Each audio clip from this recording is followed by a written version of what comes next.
ঠিক 6 মাস পরে বলছি ঠিক 6 মাস পরে ମୁଁ ତମକୁ ଦେଖା କରିବାକୁ ଆସିଥିଲି।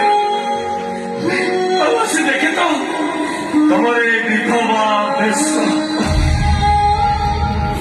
ବହୁତ କଷ୍ଟ ହଉଥିଲା। ଅନିମା ଇଚ୍ଛା ହଉଥିଲା ତମ ପାଖକୁ ଧରି ଆସିବାକୁ, ତମକୁ ପଳେଇ ନେବା,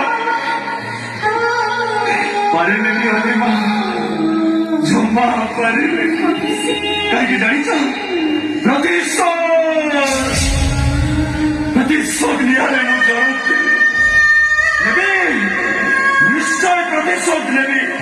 କାହିଁକି ମୁଁ ଜାଣିଛି ଗୋଟେ ମରା ଲୋକର ପ୍ରତିଶୋଧ ଆଗରେ ଆଇନ ବି ସବୁବେଳେ ନିରବ ରହେ।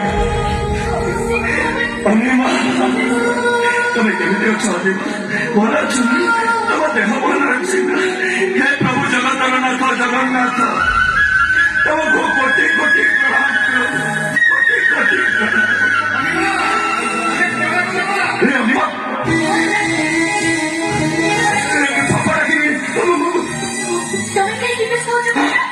बापा तुमको देखने ना बहुत खुशी। नहीं अनिमा तुम ये कथा काहेकि कहबनी? तुम जान सेतिक यथेष्ट। बापा की विजय कथा जानिले कथा चारिआडे प्रकट होइजिव। ए अनिमा तुम मो मुंड ऊपर हाथ रखी कह मु बचिछि बोली तुम ये कथा काहेकि कहबनी? काहेकि कहबनी? मु तम मुंड ऊपर हाथ रखी शपथ करे कहूची तुम बचिछ बोली मु जदि केबे मरि जाए ना से कथा काहरी आगे भी कहबेनी। विश्वास करो। हे अनिमा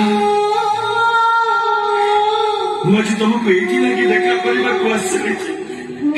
ତମେ ବିଧବା ରହି ଏ ଅନ୍ୟମାନଙ୍କ ପାଖରେ ଛୋଟ ମନେ କରୁଛ, ଘର କୋଣରେ ବସି ଘୁମରି ଘୁମରି କାନ୍ଦୁଛ। ବହୁତ କଷ୍ଟ ହଉଥିଲା ଅନିମା, ରହିପାରିଲି, ଜମା ରହିପାରିଲି। ଏ ଜାଣିଛ ମୁଁ ଆଜି ତମ ଲାଗି ଶଙ୍ଖା ସିନ୍ଦୁର ନେଇ ଆସିଛି।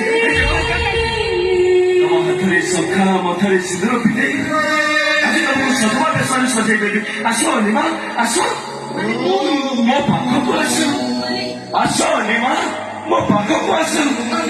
ତମକୁ ମୋ ନିୟମ ଅନିମା।